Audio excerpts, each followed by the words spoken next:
that we had the best quality data afterwards, but it was definitely entertaining. I think our contamination and our contextual data were all a bit over the place, but it was great.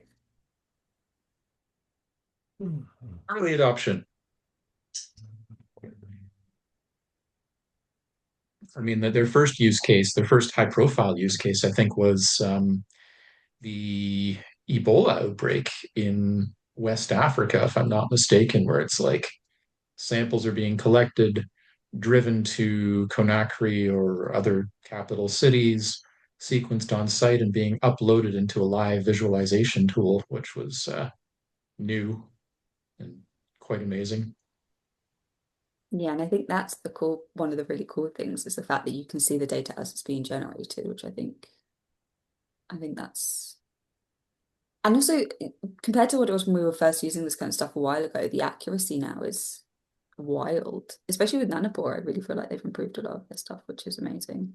I know PacBio always used to edge, it felt like they used to edge that, but I feel like Nanopore have moved, like, done great steps forward. Yeah, Yeah, people's gone. I, I was wondering the same. So I was ready for asking that because last week they were here at the university and they were promoting that. So how they improved the base scaling process, and but it's the same guys working with the company telling that I don't know. I would like to have the opinion of the bioinformatics processing the data, how the which the real opinion. That I remember that at some point I processed on nanopore for amplicon sequencing. I remember that they used it for that, and it was low quality compared to Illumina. But I was surprised yesterday because Jared, he said that they have 99% of accuracy now. So it's interesting. For the Amplicon specifically, that idea that, the software that they have for visualization, real-time visualization about what is amplifying, it's really exciting. But base quality, that's base scaling, that was my concept. So it's glad that, the opinion that you are bringing here about that. Stands for that. Yeah, and I don't know, Gary, if you do much playing with both types of technology, but I know people who swear, no longer swear at Nanopore, swear by it and say that it is exceptional for reconstructing bacterial genomes because the error rate is so much lower, and then the assembly methods will help clean up anything that remains.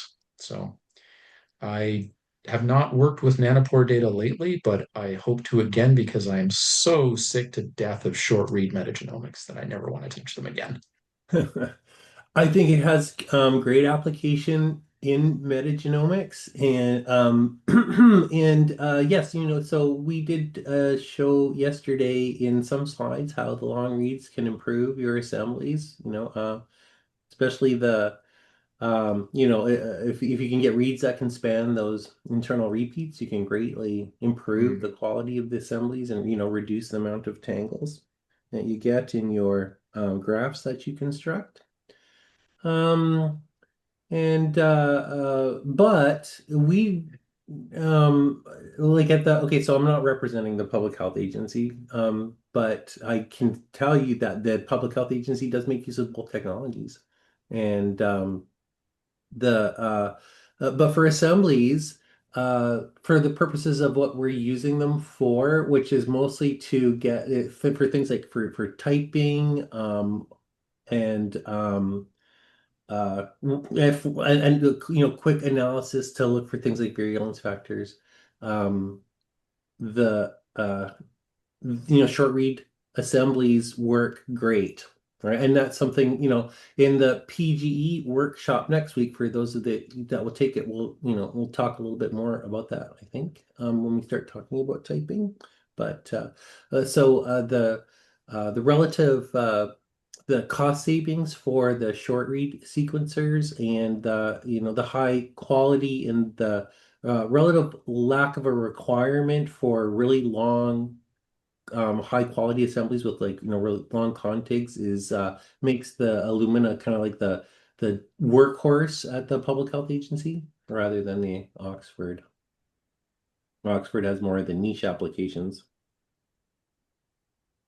did get to meet I think it's a gridiron when I visited Guelph. This unassuming little sort of desktop, slightly larger than typewriter size thing. And it's like, how much does it cost to do a run? They're like $50,000. I'm like, okay, exciting. All I right. think that's the big thing, isn't it? It's the trade-off between size, cost, accuracy. Anyway, we'll shut up because Nahal wants us to get started. No, I'm yes, not I was just stalling, I saying. swear. I was just gonna say that we are 5 minutes over. We are at a good point. We have almost all of our participants here, so let's get started. Okay, thank you.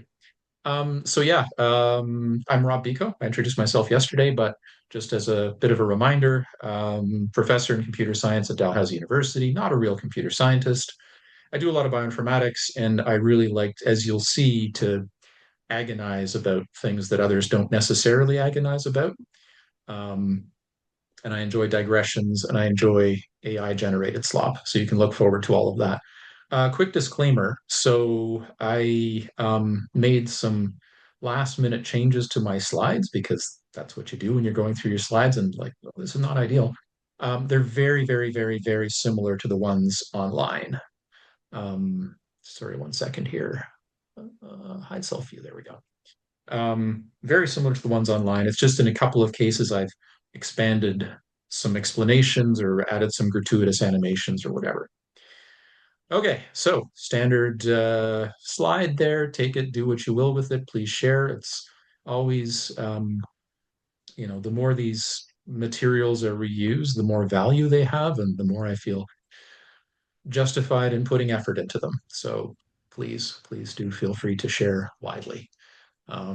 Okay, so we are going to talk about the perverse cases actually that Gary flagged a few minutes ago when we were talking about the balance between short read and long read. We're going to talk about mobile genetic elements because they are diverse, they are evolutionarily exciting, they are terrifying from a pathogenic point of view, and they are a nightmare from the point of view of short read assembly. So I'm not going to talk so much about the assembly, but that's kind of the context. I can't see the Slack discussion, so I'll rely on people to raise their hand or for someone to communicate questions that are there. Okay, so few parts to this. By the end of it, you will know the key types of mobile genetic elements. You've probably been introduced to them already to some extent. Understanding how lateral gene transfer can impact the analysis of microbial genomes. I recall from yesterday, I think Gary used the term horizontal gene transfer rather than lateral gene transfer. And the difference between the two is that there is no difference. I just like LGT because it's the tradition in which I was raised. You'll be able to recognize the key cues or clues that bioinformatics tools grab onto when they're trying to say, is there a mobile genetic element there or not? And then I'm just going to show a couple of classes of example applications that make use of these clues in various diverse and clever ways. This is what the tutorial looks like as well. And then, well, I mean, hopefully you won't be completely depressed by the end of this. Okay, so we're going to talk first about some of the mobile genetic elements, this sort of rogues gallery of things that move around. Then we're going to talk about some of the evidence that people can use, or algorithms, or methods, or tools can use in order to try and pinpoint the mobile genetic elements. Then we're going to see a few examples. Okay, part one. So let's talk about mobile genetic elements. So this is sort of a simplified view of recombination and how lateral, horizontal gene transfer work. And so on the left, well, in both cases, we have what you can think of as like the species tree with the root at the top, and then evolution takes place, various bits of mutation as we descend those branches, and then the modern sequences or organisms or whatever that we see are at the bottom. And so the usual way of thinking about this is that if there's a gene in the common ancestor, then it will be passed from parent to offspring, from parent to offspring, from parent to offspring. If you get a speciation event, then both descendants may keep it, and then they're orthologous. And so there's this sort of vertical progression. Now, in contrast, if we look at recombination or lateral gene transfer, and this is recombination between individuals, not within, then it starts out the same way. You can think of having this gene associated with the common ancestor of everything, and it's descended, it's inherited, it descends. But then at some point, you can see here that it's actually passed from one lineage to another. And then after that event, there's continued descent with modification. And so we have this sort of deviation from the default expectation of parent to offspring inheritance. So, why is it important? Well, the first reason it's important is because it happens a lot, depending on the type of function, depending on where it sits in the genome. And the other reason it's really important is because things that are very important are frequently shared via lateral gene transfer. And so the emphasis I'm placing here is on genes with clinical relevance. So what you're looking at here is from a paper earlier this year, which looks at the tendency of specific sets of antimicrobial resistance genes, specific classes, to be shared between different taxa. And so in panel A there, you can see different bacterial phyla, old naming scheme, drawn as dots or nodes, and they're connected with edges. And so the edges indicate probable cases where genes have been shared between phyla. So these are super, super, super different organisms, and yet they're still passing some of these genes around. So this paper focused on specifically, as I said, different classes of AMR genes. And so in panel B, what they've done is they've taken every candidate pair of phyla sharing. So the top one is firmicutes and proteobacteria, again, old names, new names, Bacillota and Pseudomonodota. And they've broken down the putative transfers by class. And you can see right away that there's been a ton of sharing of many different classes of AMR gene. So this is a huge force in evolution, and it means that anything, whether good or bad to the bacterium and good or bad to us, can be spread quite widely under the right circumstances. Oops, wake up. There we go.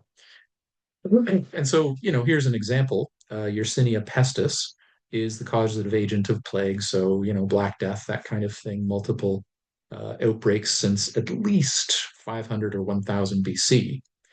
So it's the causative agent of plague and many related diseases.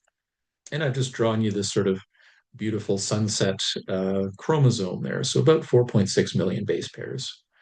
But one of the things that makes Yersinia pestis particularly problematic is that in addition to the main chromosome, in its genome, it has several plasmids. I've just highlighted a couple here.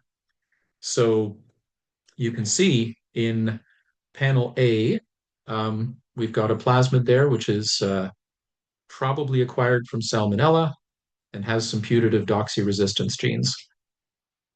So doxycycline resistance genes. That's the dog being let in. So on the right, we have a different plasmid, and this one carries streptomycin resistance genes. And based on phylogenetic analysis, this one is probably acquired from Acidovorax, which is same phylum, Proteobacteria / Pseudomonodota, but a different class. So Acidovorax is a beta proteobacterium. Sorry, the dog is wearing a bear bell. Acidovorax, a beta proteobacterium. So that's actually an interclass transfer. So again, this just highlights the mobility of these things and their predisposition to be transferred across wide ranges. And so mobile genetic elements are the most frequent agents of lateral gene transfer. So you can think of these generally as DNA sequences that can move within and between genomes. So it's not always the case that they're shuttling between different taxonomic classes. There's also situations where they can bounce around within a genome and reshuffle and create new combinations. And so MGEs have these sort of emotional roller coasters of existence where they can emerge. So MGEs can be born, they can combine with each other. So you can get hybrid MGEs where you've got this one overlapping or integrated into that one. They can work together. So often you see this mobile genetic element has lost certain genes that it would normally need, but this other one can actually complement it and provide the necessary genes for it to move on. So there's some notion of, I don't want to be too anthropomorphic, but we can say collaboration. They compete. So in some cases, you can have mobile genetic elements with features, with genes, with properties that say, oh, hello, other plasmid, get out. And so you can have these negative interactions as well.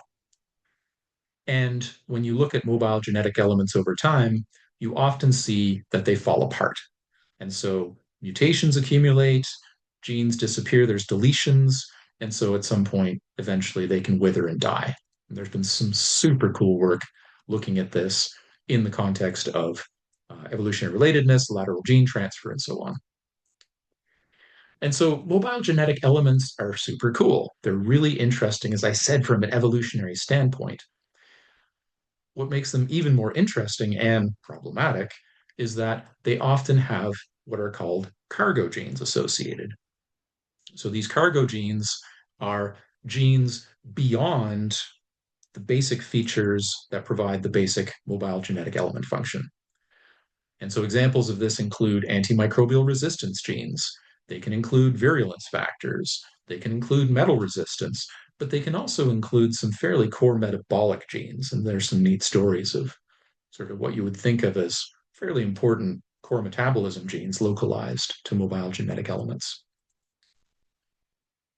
If you take all the mobile genetic elements contained within a genome, collectively they are known as the mobilome.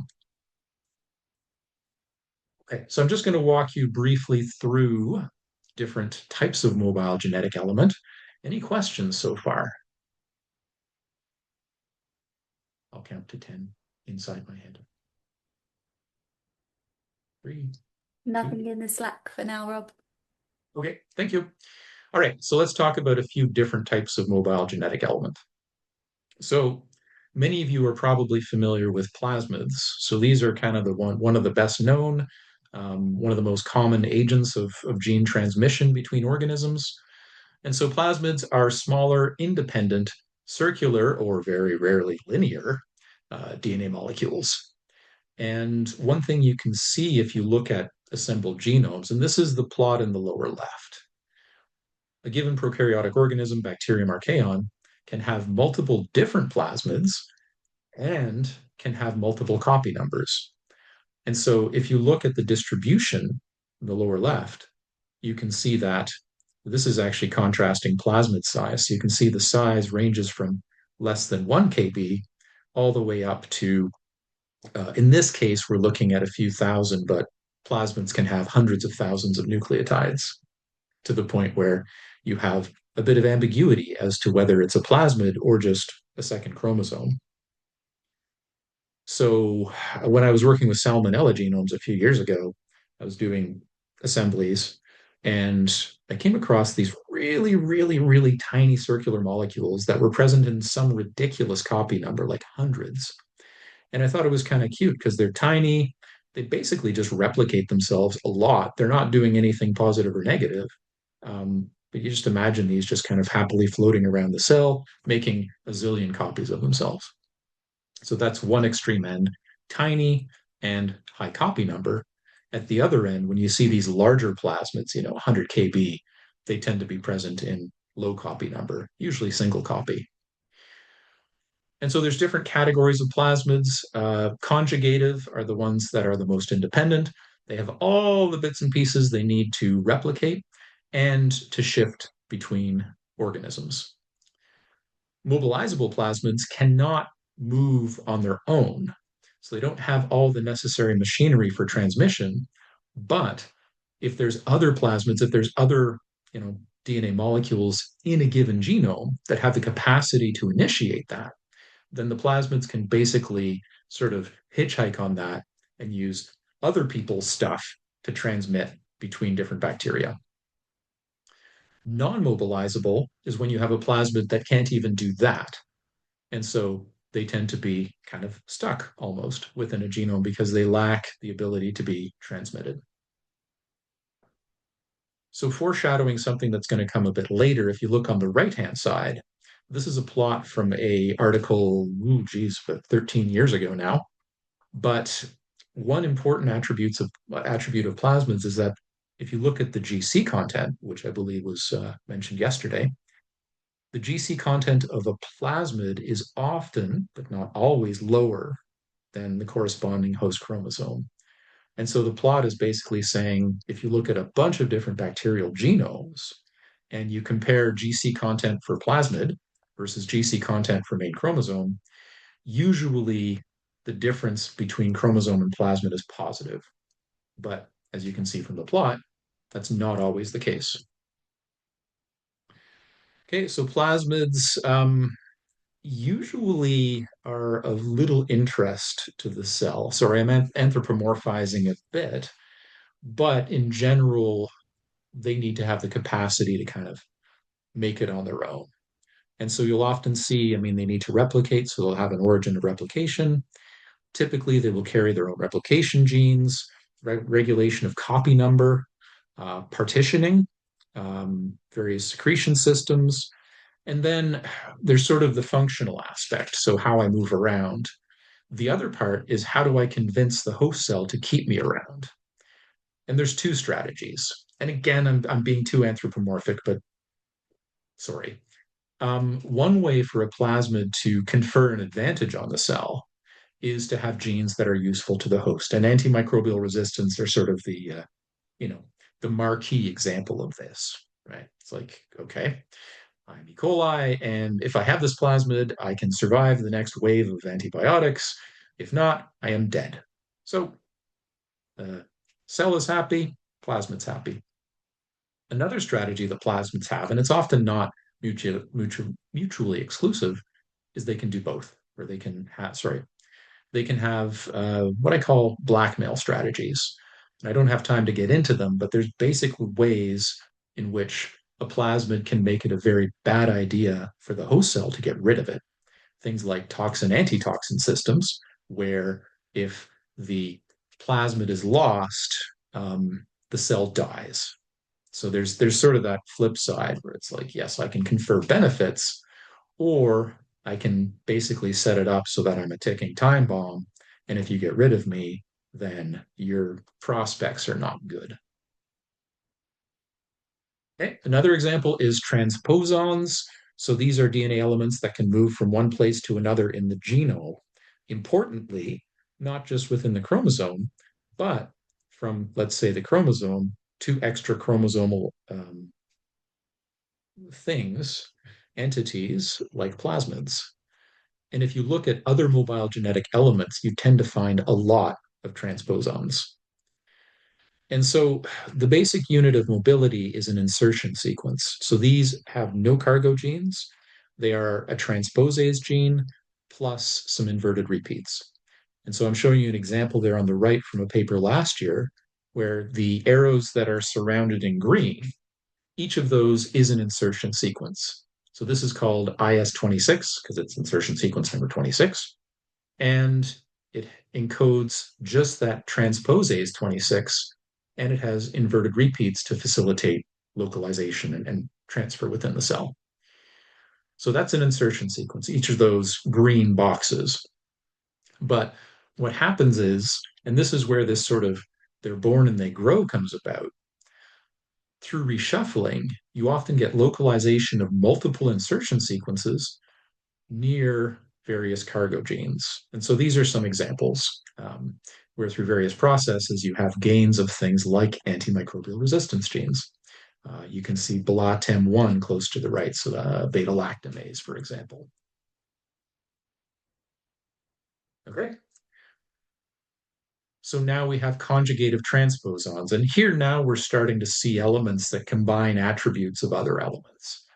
And so conjugative transposons, you might have also seen them called integrative conjugative or ICE elements, have a couple of things they can do. They actually have the capacity to transpose, but they also have the ability to function as plasmids often. And so I'm showing you a map there, which is one of the sort of canonical transposons, TN916, which is found in Enterococcus faecium and other species as well. And there's a few different bits here. So each ORF is annotated with a number, and ORFs 24 to 13, looking at this in reverse, are all involved in conjugative transfer. So this is the I'm a plasmid part of the lifestyle. There's the green genes, which are involved in regulation of transmission and other parts of the ICE element function. In red, we've got the recombination genes. So these are what allow the transposon to be plopped into a chromosome or another plasmid. That's INT, integration. And this is the excisionase that can pop it out again. And then finally, we have any sort of accessory cargo genes that might also be traveling with this thing. And in this case, for TN916, the key accessory gene is a tetracycline resistance gene, which you can see there as TET-M. And so it's a great example of a multifunctional mobile genetic element. It's also a great example of withering and dying, because the conjugative transfer genes and the recombination genes, if you look across 2,000 Enterococcus faecium genomes, as we've done in the past, you'll see that many of them have actually lost the recombination genes, and many of them have lost some of their conjugative transfer genes as well. So in its own right, it's kind of stuck. So if it's in the chromosome and it loses the recombination genes, then in principle, it can't pop out. It's just part of the chromosome, and good luck with that. But again, if you can have if there are other elements in the cell that can provide that recombination function, then that is potentially enough to reactivate this transposon and give it the capacity to pop out of the chromosome or plasmid or whatever. So when they lose their conjugation genes, then they're called integrative mobilizable elements, again, because they can't do it on their own, but with a little help from their friends / enemies, they can mobilize between cells. And then when they lose their recombination genes, they're what's called cis-mobilizable elements. Okay. Integrons, they might be my favorite class of mobile genetic element. They're super interesting. And through various recombination processes, you get what's called an array of integrated genes. And so they have these repeated sequences. You can see the @C in the top right. These are attachment sites. And what an integron can do is actually drop genes inside these attachment sites. So you can have integration of, in principle, any stretch of DNA. And what you see often when you look at integrons is they will have genes that are sort of secondary metabolism or antimicrobial resistance or adaptation to specific environmental conditions. So we have some collaborators who looked at, I forget the organism, but an organism from heavily contaminated sites in Cape Breton Island here in Nova Scotia. And they found integrons with dozens of genes. And it's really interesting because it tells you about, and I use this word carefully, adaptation. The other really interesting thing is that if you look across an integron and you see genes of unknown function, then that can start to give you clues about what those genes might be doing. Prophage. So here we have another really important agent of transfer, which is bacteria, right? So there's a couple of phage life strategies. I'm sure many of you have seen these before, but the lytic strategy is basically, here's a bacteriophage, a virus that infects bacteria, and it essentially has 3 steps. I invade the cell, I make a ton of copies of myself, and then I exit, destroying the cell in the process. Right? So you basically come in, you hijack the entire replication machinery of the cell. Once you're done, thanks for nothing, out I go, cell dies. But there's another lifestyle that some bacteriophages can do, which is the lysogeny, the lysogenic phages. And so the process starts in a similar way, invasion, but then the next step can be integration. into the host DNA. Again, it can be a chromosome, it can be a plasmid integrating somewhere. Once it's integrated somewhere in the genome, then when the genome copies itself, the phage gets copied as well. So it's propagating not by invading, copying, destroying. It's actually a passenger along with the cell as the cell divides and increases in population, hopefully. At some point, often when times are tough, oxidative stress, nutrient limitation, then this lysogenic phage can say, all right, I'm out of here. And at that point, it'll pop itself out of the genome, make copies of itself, and destroy the cell. So then it reverts to that other lifestyle. And so when you sequence a genome, you can see these prophages. These are these integrated lysogenic phases, phages, G. Um, and again, when you look at these, often you see not only the stuff the phage needs to move itself around, you see cargo genes. So there's limitations imposed because viral heads are really tiny, so you can't fit all the DNA in the world in there. But you often see things like resistance genes. You see things like genes that alter the bacterial cell surface or interact with the host in other ways. And the other thing, there's a super cool story with cyanophage that I don't have the time to tell, but in addition to dropping itself into the host genome, it can also affect the expression of other host genes in ways that are beneficial to it. So it's complicated. And then lastly, I want to introduce the sort of general category of genomic islands. And genomic islands are kind of a superset in a way of the things I've described to you so far. If you look across a stretch of DNA, let's think of a chromosome, you might find some of these things I've been talking about. So think of the conjugative transposons, right? The ice elements. Think about integrons. Think about prophages. Think about plasmids that have dropped themselves into the host chromosome. If you look at them using specific sets of techniques, and I'm going to show you one in a moment, then you can see they look like islands in sort of the background of the rest of the chromosome. And this is because they look different. How do they look different? Well, that's the key, and we'll look at that in a moment.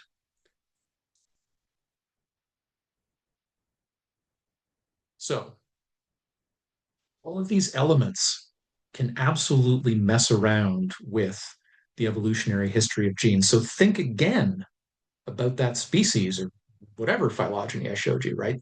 Cells divide, cells divide, cells divide, cells divide, we get a tree. But now, with all these genes bouncing around, and it's not just mobile genetic elements, but that's our focus here. Then if you're trying to look at gene trees to try and reconstruct the species tree to say, how did these things evolve? How did the organisms evolve? You can reach a point where your gene trees are so messed up that you might not be able to recover that organismal phylogeny.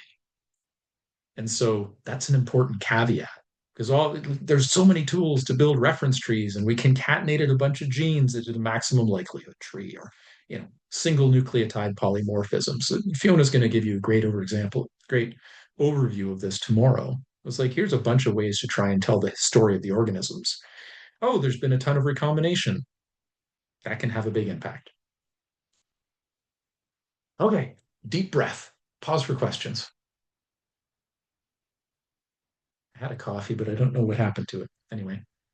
No questions on the Slack, just appreciation for the metaphors you're using to describe things. Oh, good. Thank you. All right.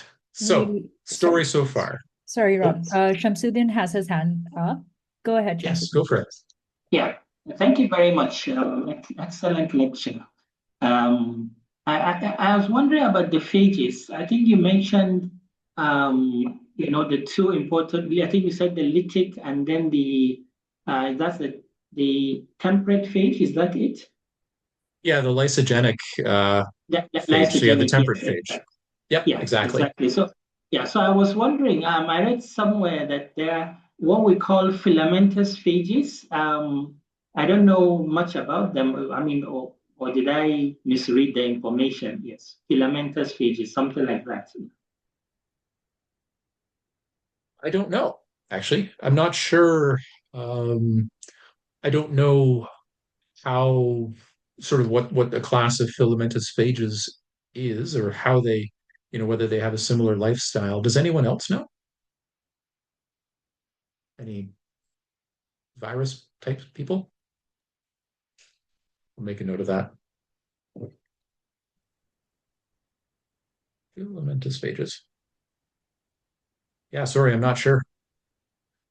I see Ryan's hand up. Hi, yeah. I wanted to ask about integrons. Integrons? Uh, Mhm. I think I read somewhere that the order of cassettes matters in terms of how close they are to the promoter, because gene cassettes don't normally come with their own promoters. Can you Mhm. explain that a bit for me, please? Sure. So I think, yeah, um, we have the integrase here. And yes, so I didn't go into it in depth, but I believe PC is our promoter. And so I guess in some ways you can think of an integron as a really large operon because you can have, you know, things start at the promoter and as you go along, then just because, the RNA polymerase can fall off and ribosomes, well, yeah, the RNA polymerase can fall off. You often get transcription more of the stuff up front than you do further down. So imagine an array of like 80 of these, then the expression of the first few is obviously going to be a lot higher than the expression of the stuff downstream. However, because these things shuffle so actively and aggressively, you can always get rearrangements of the genes in the integron. And then if there's certain, um, you know, benefits of some genes, then you might see a tendency. I'm not an expert in the integron literature, but I would expect that you'd see a tendency for certain genes to eventually recombine close to the promoter, close to the starting point. I see. And guess a bit of a follow-up. Is it possible that gene cassettes can come with their own promoters that might affect downstream ones when they are, sorry, it's early, integrated into the integron? Yeah, I think in principle, any stretch of DNA can be integrated. So I think it's sort of more a factor of selection than mechanism that we tend to see specific genes integrated. I see Gary has his hand up. Yeah. Yeah, so I just want to say, yeah, you're answering these questions all perfectly correctly. So just wanted to say the reason for the having them near the promoter is because it influences their expression levels. So the order actually is important, right? And so the ones that are important to have higher expression levels are the ones that basically stack up near the front. And because just past the promoter is where all of the new cassettes go. It reflects the recency of the selective pressures, Mm. right? So, if it changed from one environment to another one, then that's a new selective pressure. If it gets that new a new gene cassette that helps it basically survive in that new environment, in that you're going to want to be able to express it at higher levels. So that's the reason for the order. Yeah. Um, but the other reason that I raised my hand was to ask a question for you, uh, Rob. And my question is also about integrons. And the question is, are they actually mobile elements? Ah, well, um, so this figure identifies a number of different mobile genetic elements, and integrons are in the bubble. So, I mean, if you want to pick a fight with Fiona, Yeah, um, because just drew it. no, I Yeah. think to have a kind of non-stupid or less stupid answer to your question, So Rob, you're it's a blaming Morgan and I for the Mm. for the figure? well, I mean, it's a virtual workshop, Will, so why not? Um, Yeah, he can't punch you in the face.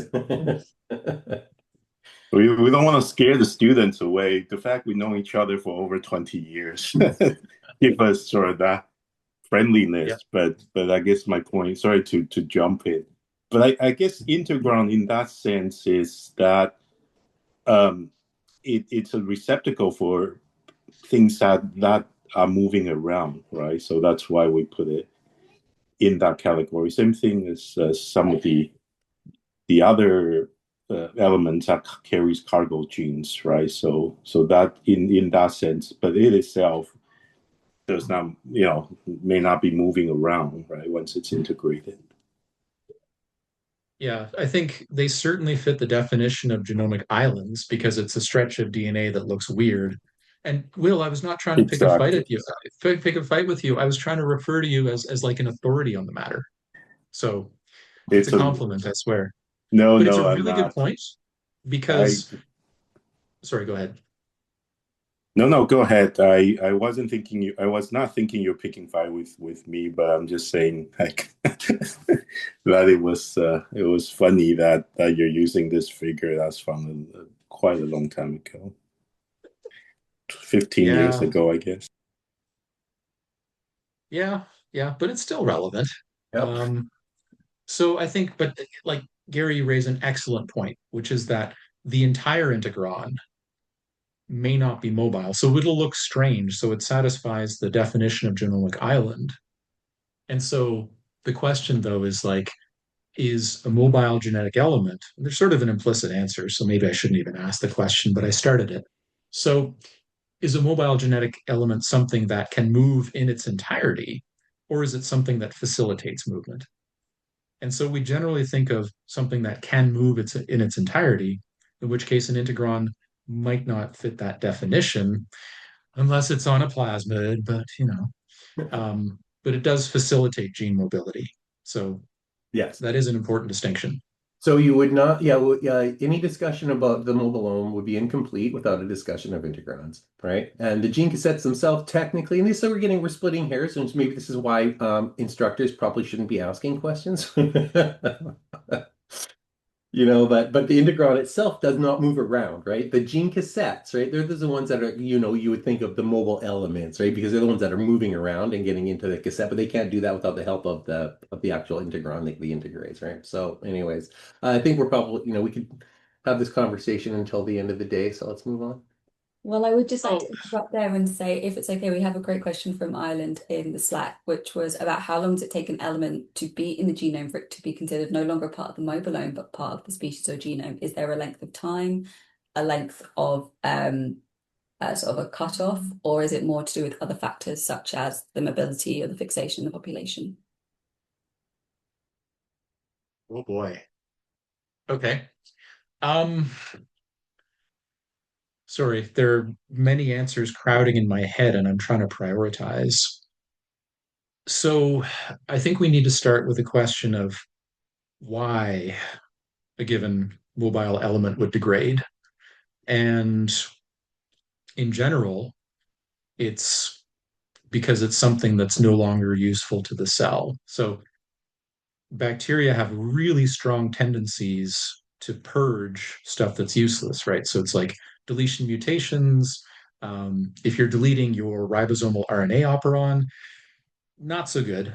But if you're deleting stuff that you no longer need, then there is a strong tendency to do that. And so if you look, for example, at the genome, one of my favorites, God, Mycobacterium leprae, the causative agent of leprosy, you can see that it's actually a genome with leprosy. It's decaying a lot of its genes. If you just do a plain old, blast X search, you won't find them because it's chunks, it's fragments. And so it's in the process of decaying. Um, and what was the other thing I was going to say? So there's that. Um, but then I think part of it depends too. So, like I said, we looked at a bunch of modern ephysium and we compared the mobile genetic elements, in particular looking at TN916. And we looked pretty hard, modulo limitations of short read sequencing data, boo. Um, but we found in most cases, the ICE element, the TN916, was incomplete and that it was missing some genes at the front end, so integrase and excisionase, and it was missing some of those conjugation genes at the back end. So that's a really short evolutionary time span because all these genomes were collected in the span of about 3 years. And yet we see this level of diversity where some have the entirety of TN916 and others don't. Now, that's not to say that everyone, like the ancestor of everyone 3 years ago, had a full TN916. But I think it speaks to the way things can change quite quickly. So I think the most accurate answer to your question is it depends, but it can happen on very different timescales, depending on, you know, mechanisms and depending on selective pressures. I hope that's not too vague. I think that was very So helpful. Thanks, Rob. cool. So I'm going to declare right now that we're just not going to be done at noon. So I think at noon, we're supposed to transition from the lectures to the tutorial. I think the thing to do is probably, I'm just going to keep going with the lecture. So I think sorry? Yes, sorry, Rob. I'm just going to correct you there. So we were supposed to end the lecture by 11. And then from 11 to noon is when we are going into lab. But we do have some buffer. But yeah, just correcting. Like it's afternoon. We were scheduled to move into module 4. Okay. Yes. So basically, but like in 15 minutes or so, we're supposed to start the tutorial. Is that right? Yes. Okay. So we won't, That's unless fine. I do one slide for 30 seconds. But I think these discussions are one of the most important aspects of this. So I hope everyone's okay. And then, if we need to, well, we'll see what happens with the tutorial. I think the script is there. Happy to answer questions in the Slack if we need to cut things a bit short. And I believe Charlie's worked her way through the whole thing. And so I think we're able And we to. do have some buffer at the end of the day, so we might just be okay. All right. Sounds good. So we'll keep going. All right. So mobile genetic elements are important. They're interesting from an evolutionary standpoint. They're important because of the nasty things they often shuffle around. And so if we're sequencing genomes, so if we've done the sequencing that Jared talked about and the annotation and the assembly that Gary talked about, now the question is, how can we find these stupid things? Sorry, exciting and fun things. So it's important.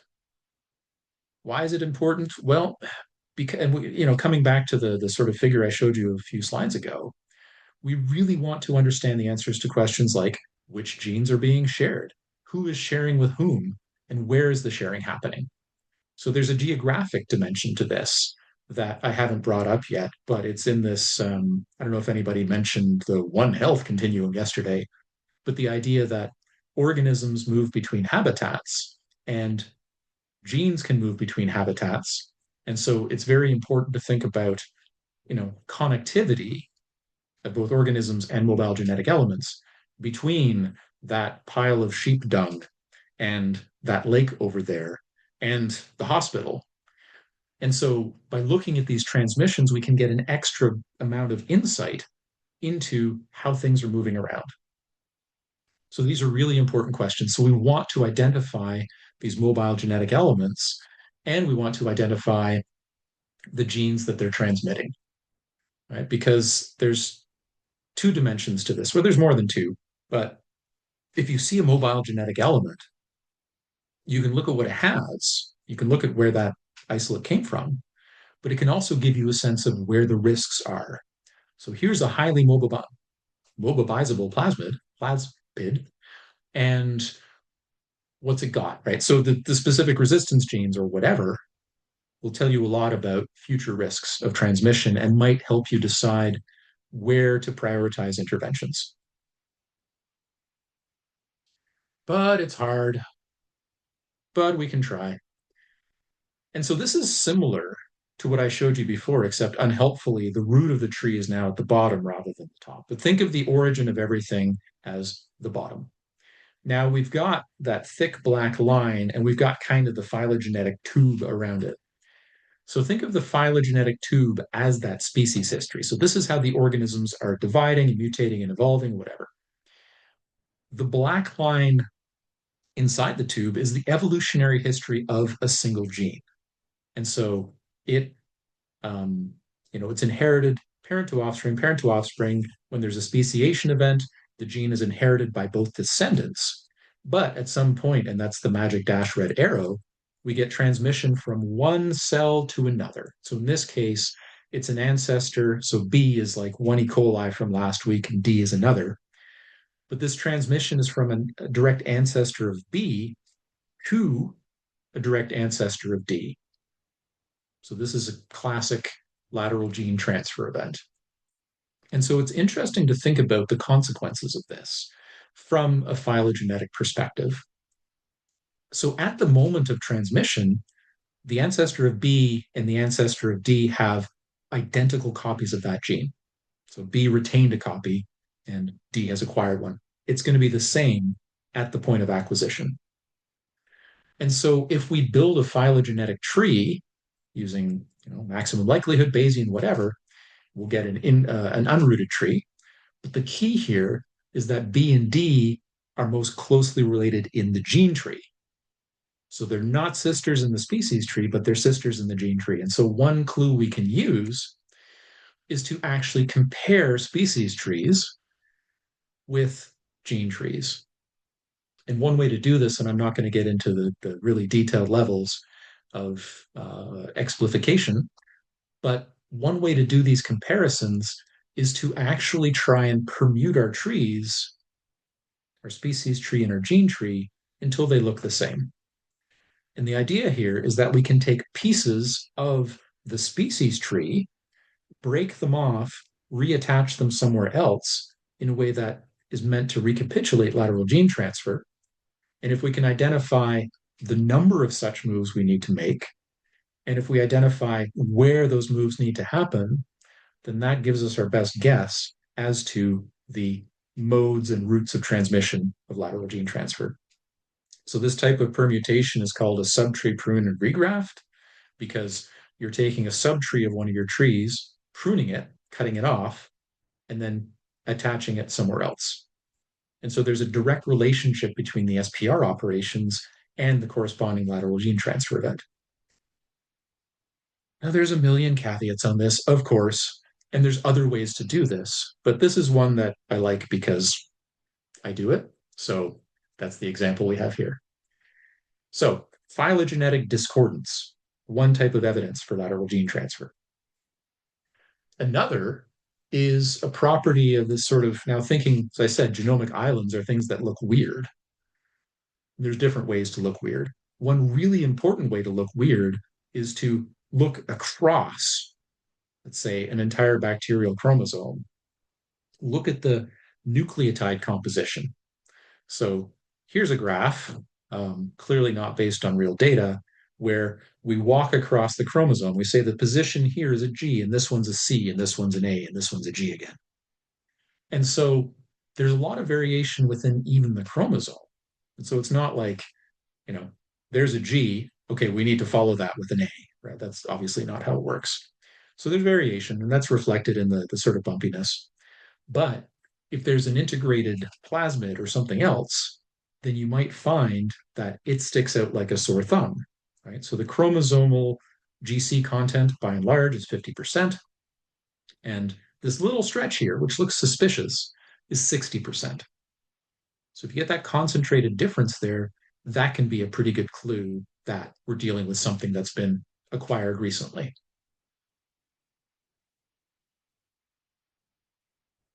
Okay, another way to look at this is to look for unexpected sequence similarity. So this is kind of like the phylogenetic comparison example I showed you before. But it's a little bit different because often to do this, we don't necessarily need to build trees. And so there's a couple of examples of this paper from 2009. And on the left, we have the lateral gene transfer case. And so notice we've got three rows. The first row, think of that as the donor cell. Where is the gene coming from? The second row is the recipient genome. So who's acquiring this? And then the third row is what the recipient looks like after the acquisition event. And so the left-hand side, when people talk about lateral gene transfer, they often think of gains of genes, right? So I did not have gene ABCD before, but I just acquired it from some other source. So it's a gain of function potentially. And so that's what you see there. The donor cell, its genes are all blue squares. The recipient cell, it's all red dots. And the recipient cell acquires a blue square, which you can see as compared with the red dots. So that's the recipient after it's acquired a gene from the donor. Another process is homologous recombination. Again, this can happen within a cell. Usually we think of it as happening within a genome. And digression, it's important to recognize that these mechanisms do not exist for the air quote purpose of gene transmission. They're by and large DNA repair mechanisms that are kind of being co-opted by these other processes. But otherwise, same difference. So DNA donor cell in green, DNA of recipient cell, and hopefully in red. Apologies to anyone who's colorblind. But then with homologous recombination, we can get green replacing red. And so that transformed cell now has acquired a gene from the donor, which has replaced the homologous copy that it has. And so that's why that transformed cell looks partially like the recipient, but also partially like the donor. And so there's a ludicrous number of different ways to try and detect recombination. RDP is the ribosomal recombination detection package or something like that, which implements about 20 of them. It's a Windows application, ... but it's an example of trying to combine different tools to get overall predictions. Okay.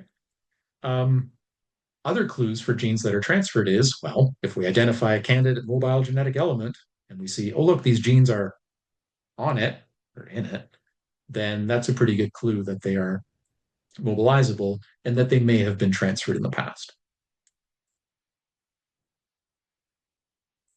Okay. So the thing about it, so I've shown you phylogenetic discordance, I've shown you compositional weirdness, I've shown you unexpected sequence similarity with that homologous recombination, and I showed you this localization stuff.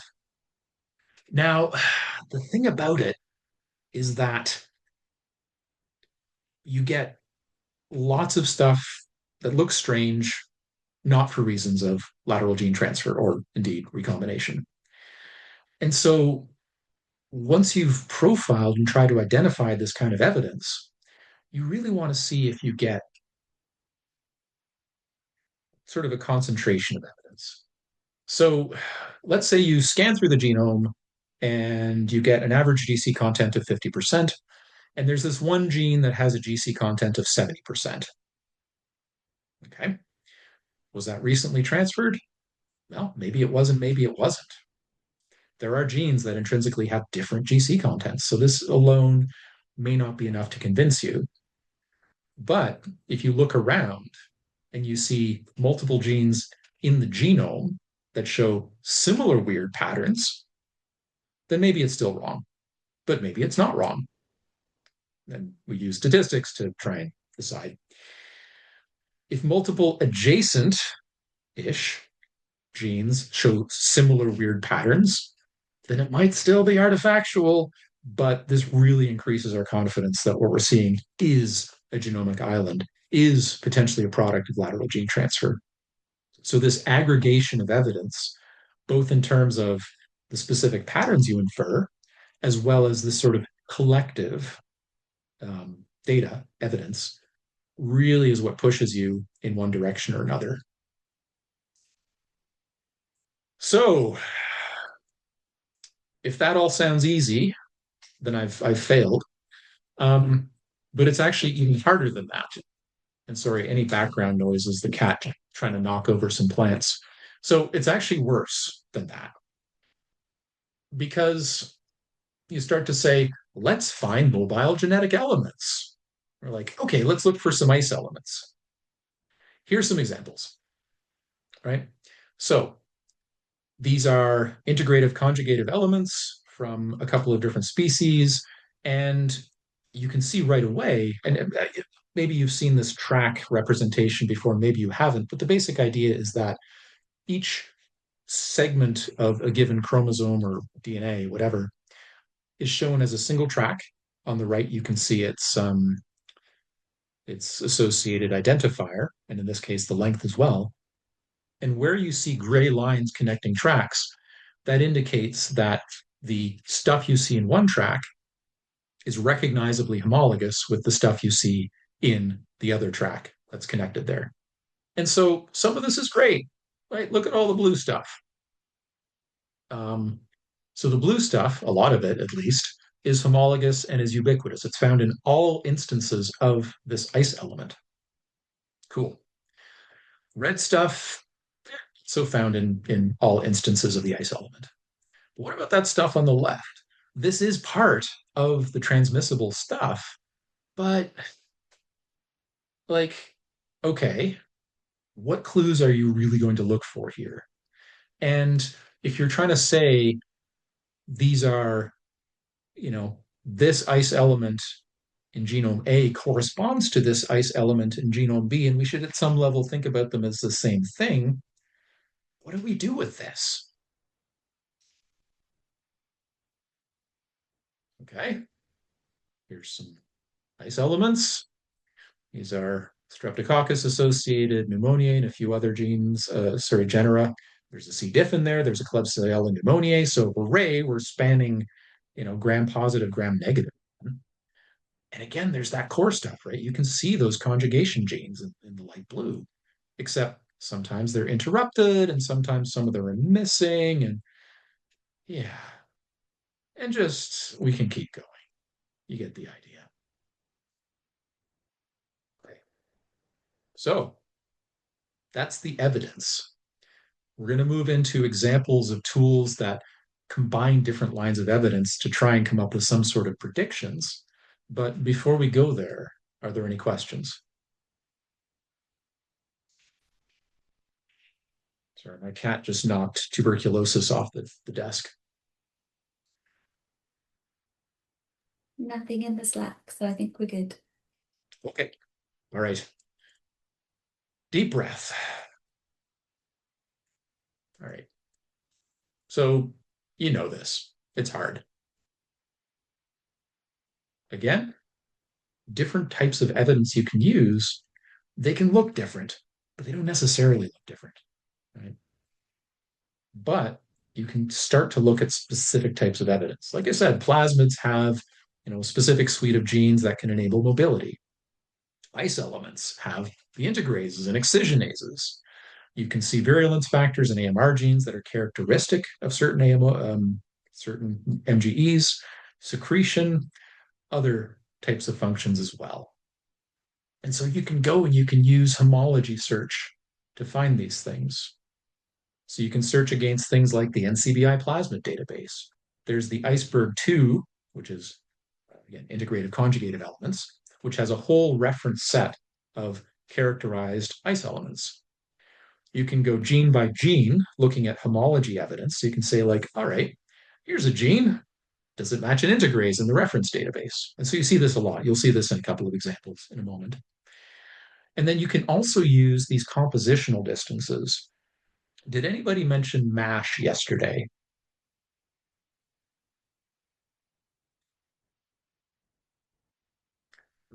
I'll take that as a no. Also, MASH should not be capitalized. That's a mistake. Anyway, so the short version of MASH. So I mentioned before that GC content can be a really important characteristic to differentiate different parts of, sort of candidate MGEs, the chromosome, whatever. GC content alone often does not have enough resolution. And so you might say, all right, well, forget GC content. What about the frequency of specific dinucleotides? So what is the relative abundance? What is the frequency of AC? in this part of the chromosome versus that part of the chromosome. And so this can be characteristic not just of mobile genetic elements versus, say, chromosome. It can also help you differentiate different organisms, the different types of MGEs. And so the idea of MASH is let's look at some compositional information, often higher order k-mers. I forget exactly, I want to say like 8, k=8, something like that. If anyone's used MASH, you can, it is tweakable. I forget what the default is. Anyway, so the idea of MASH is like, let's use longer k-mers to try and make these distinctions, but k-mers of length 8, there's a lot of those. So maybe we don't want to count up and compare all of them. Let's take a specific subset of those using something called k-mer sketching and just compare those. So those will give you an estimate, a heuristic of how different this thing is from that thing. So that's MASH, super widely used, as you'll see. But it's just, essentially, it's another way of looking for compositional weirdness. Okay, so I am not going to say much about this at all because Andrew is going to say it later today and with far more accuracy. But looking for antimicrobial resistance genes, one of the most widely used ways to do this is with the resistance gene identifier. So there's a reference database, the Comprehensive Antibiotic Resistance Database, or CARD, that Andrew will be introducing, which is based on, at its core, experimentally validated resistance genes. So there's none of this bioinformatics predicted nonsense. So the resistance gene identifier, the goal is to take your genome or your plasmid or whatever and try and do some bioinformatics nonsense to try and say, what is the distribution of candidate resistance genes in my genome? So it uses homology-based approaches to try and identify good candidates. And what's really good, well, there's many things about good that are good about the RGI, but one really important thing is that it stratifies the matches. So here's my genome, here's my reference database, and here's something that matches. So there's a predicted gene in my genome that matches something in CARD. How well does it match? Oh, it's 100%. Okay, that's a perfect match. Oh, it's not 100%, but it satisfies a certain stringent threshold. So it's not identical, but it's really, really similar. That's called a strict match. And then there's it's homologous, but the sequence similarity is lower. It's below our manually curated threshold. So we're going to put it over there and call it loose. And so often what you see is when people use the RGI, they will take the perfect and strict as their kind of canonical set of predictions.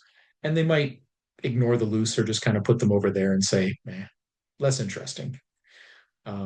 So that's RGI. Largely, it's based on homology search. Okay, what about plasmids?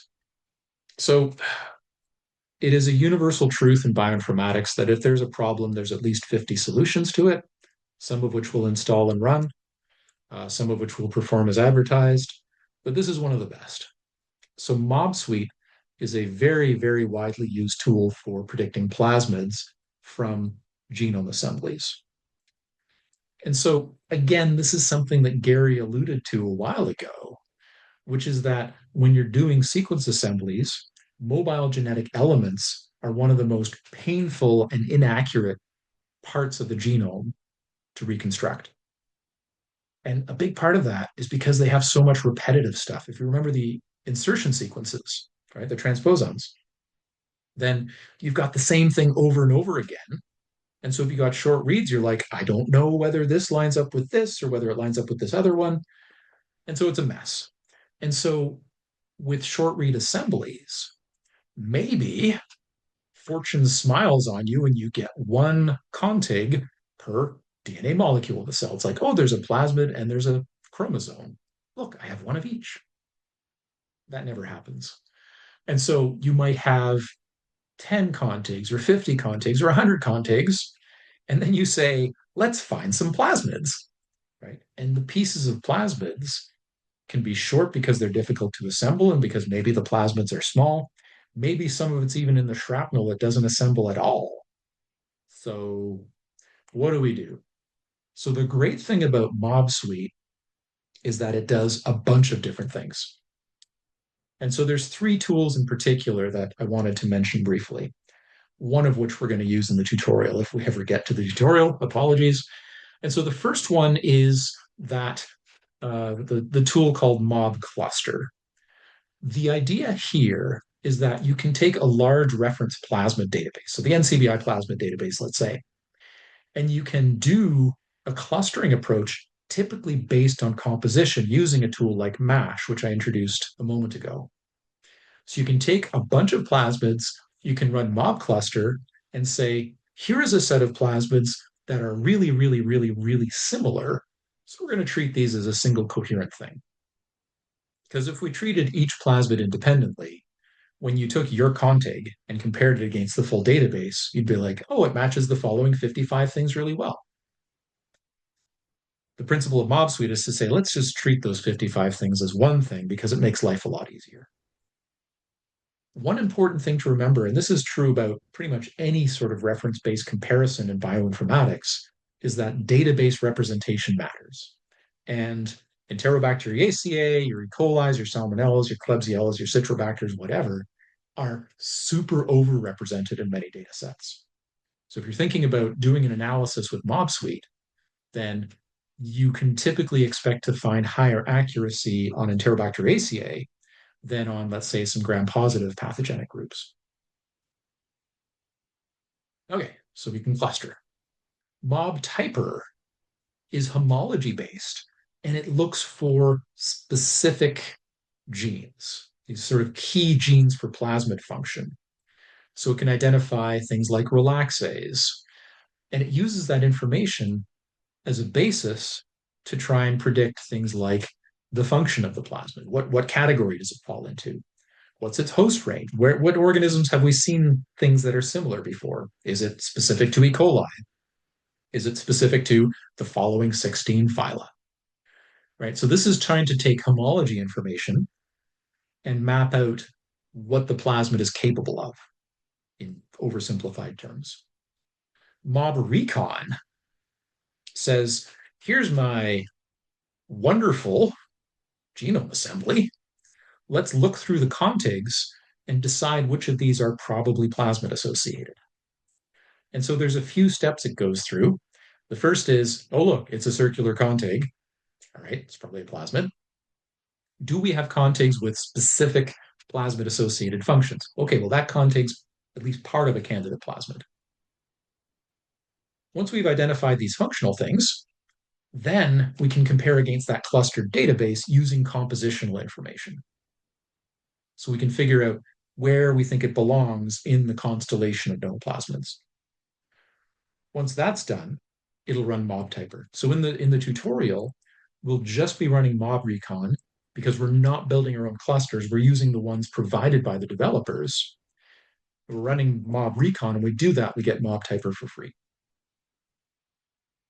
This is the overview, and it's basically 4 parts. First one is, here's my contigs. Second is homology stuff. So let's look for specific genes, specific types of matches. So that's where you say, okay, we find specific types of genes. That's interesting. So that helps us with the typing. The third part is, all right, let's do compositional comparisons against the MASH database. And then apply a distance filter. So if it's really, really, really, really similar to one specific reference cluster, then it'll get assigned to that reference cluster.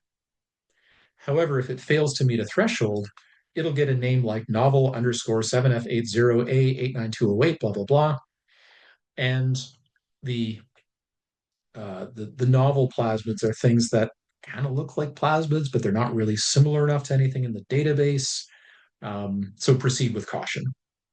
And one important point is that if you get an identifier like AA474, you'll see this in the microreact part of the tutorial, then you can compare across different analyses, right? Because AA474 is a stable thing that MobSuite says is a stable thing. Novel underscore 7F80A89, no, you can't do that, right? So you have to treat the novel plasmids with caution, with a great deal of skepticism.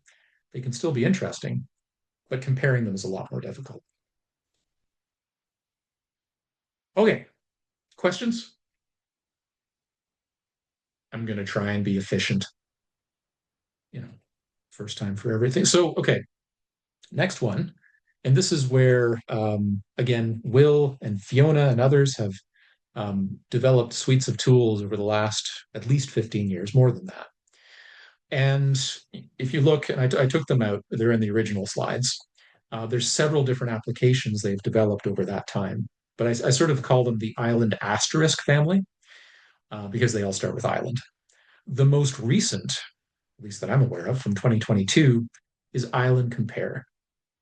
And so the tools that have been used to predict genomic islands can take a genome and say, oh, look, here's some specific suspicious genes. Here's some compositional weirdness. So we think this is a genomic island in Salmonella enterica isolate 1. Okay, well, what about Salmonella enterica isolate 2? Oh, look, here's a genomic island we predicted as well. Are they the same genomic island? I don't know. And so what's great about Island Compare, this very recent tool, is that it can not only predict genomic islands, it can also cluster them so that you can say, yes, this genome and that genome appear to have the same genomic island, which from an evolutionary standpoint, you kind of need. And so we're going to be working with the web interface. We're going to be working with data sets I've already uploaded because I don't want to hammer the server too much in the span of 15 or 20 minutes. But the basic idea is that you provide a set of genomes. You take that set, you select them, you hit submit, and then Island Compare runs your genomes through a series of different predictive tools. The principle here is that each of these tools has different strengths and weaknesses, and we want to be able to contrast them to try and get a better answer overall. Then it does sequence comparison based on composition. It uses a method called Markov clustering to compare sets of genes and say, oh, these ones look homologous. And so maybe we start to build up this notion of this gene, this island being homologous with that one in this other genome. In tandem, it builds reference trees using this parsnip, does sequence alignment so that you get this broader genomic overview picture. And then it does RGI. What you get out of all of this is for each genome, a set of predicted genomic islands. I can advance. You get a set of predicted genomic islands. So here are 1, 2, 3, 4, 5, 6, 7 different genomes. We have that track representation again. And each color corresponds to a different genomic island that was predicted. But you can see the coloring is based on this sort of putative homology. And so everybody appears to have the red genomic island. And if this were an interface, if this was interactive, you'd be able to hover over and click on that red thing to get more information about the prediction. In another case, we have the blue arrow, and you can see that that's present in 12373, 12374. No, no, no, no. And then 12420. So isn't that interesting? So you can see these similarities and differences. One of the things that the tutorial will really emphasize is how dynamic these things are if you compare closely related isolate genomes versus still the same species, but more distantly related isolate genomes. Okay, I am not going to go through this in huge detail. Vibrant is one of the most widely used methods for predicting prophages in genomes and viral sequences in general. The basic principle of Vibrant is we are looking for genes that are usually found, usually associated with prophage. So that's a huge range. But essentially what they've done is they've built hidden Markov model representations of all these different genes and said, these are the ones that are most important. So let's fire our DNA sequence through our predictor, find which ones match and how well they match. And that gives us what's called a V-score. It actually gives a set of V-scores. Once you have a set, and it's 27 based on different combinations of genes, once you have 27 of these, magic artificial neural networks, right? Machine learning to generate your actual calls, your actual predictions. So the pipeline is in the upper right, that's panel A. I'm not going to go through it at all.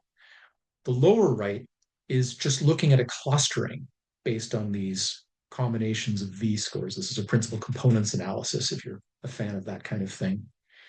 And the purpose of this is to say, if we look at how these things cluster, then the viruses tend to look different from the plasmids, which tend to look different from the chromosome. You can see there's a ton of overlap, but the goal of using machine learning is to be able to be a bit more precise, learning the rules to differentiate these things. So one of the reasons I include Vibrant is because it's widely used. Another one is it works by doing all these different homology comparisons, coming up with these aggregate scores, and then pushing these aggregate scores through a neural network classifier. And I'm not saying this about Vibrant specifically, but it does raise a question of at what point are you trying too hard? Are you trying to over tailor a classifier to your data? And there's ways to try and mitigate this. But when you get to this level of analysis, you're starting to lose the connection between here's the prediction and here's how I got that prediction. And I don't think Vibrant crosses that line, but it's a really important thing to think about. When I use a method, do I understand where my predictions are coming from? But it's always a but. So again, they're born, they combine, they cooperate, they fight, they wither and die. So these things are highly mutable. Gene content, gene order, gene composition can change very quickly. Right? Mutational biases, deletions. And so this makes it hard. I've already said this, databases are better for some organisms. If you're trying to, we did this, we tried to predict plasmids in Bifidobacterium, various species, and not so great. And again, you know, the Illumina HiSeq will generate you a ton of data, but good luck getting beautiful circular plasmids from this. And so that's what really motivates a lot of the PacBio and nanopore work. Let's try and get long enough contigs that we can go well beyond these irritating repeats and get much higher confidence, assemblies. And I haven't talked about trying to predict the boundaries of genomic islands, but that's really hard too. Okay, I don't need to spend much time on this at all. This is just one of many different pipelines, different workflows for genome assembly, annotation, comparisons, phylogeny, etc., that have been developed. I include this one because it's ours. So ADDIT is antimicrobial resistance, emergence, transmission, and ecology. And the basic idea is it's a next flow pipeline and it has several different modules. So there's assembly, there's recombination detection, there's gene order analysis, there's all the annotation stuff that Gary would have talked about yesterday. And then there's a lot of pangenome inference, which I think is tomorrow morning. And then phylogenetics, which to some extent will be tomorrow afternoon. The basic idea is here are my genomes, do a bunch of stuff, and then present some nice reports and summaries. So blah, blah, blah. I'm not even going to say anything about this. But what's nice about it and lots of other tools is that you get these summaries. You can say, all right, which mobile genetic, how many mobile genetic elements are found in all my different, in this case, genera, and it's a lot. This is mapping lateral gene transfer. Again, not even going to explain. Feel free to ask questions later. This is trying to find connections between different features based on their presence absence. And so, for example, plasmid AA793 is a prediction that comes out of MobSuite. It uses that standard letter, digit notation. We can look at the presence and absent patterns. So not even the tree, but just say, well, look, this genome has it. Sorry, this genome has the plasmid, and it also has this virulence factor. This genome also has the plasmid and the virulence factor. This one doesn't have the plasmid. So there's sort of co-occurrence patterns. From that, you can draw networks of co-occurrence and try and infer, is this virulence factor likely to be localized to the plasmid or associated with it? And you'll see this in the third part of the tutorial, the microreact. And this is presence absence distributions. Okay, so summary. genes move a lot. They have many partners in crime that help them move. And as I said, a few problems in bioinformatics, several hundred solutions. And what's really critical at the end of the day is to think about, first of all, do they work? And also, how are they looking at the data? Do you have consideration of composition? Is that even important for your problem? Do they consider different types of homology? Is that important for your problem? Do they aggregate evidence from multiple genes? Do they aggregate evidence from multiple predictors? So these are, I haven't walked you through 1,000 of these different predictive methods, but those are the fundamental things to think about when you're choosing a method and when you're interpreting it.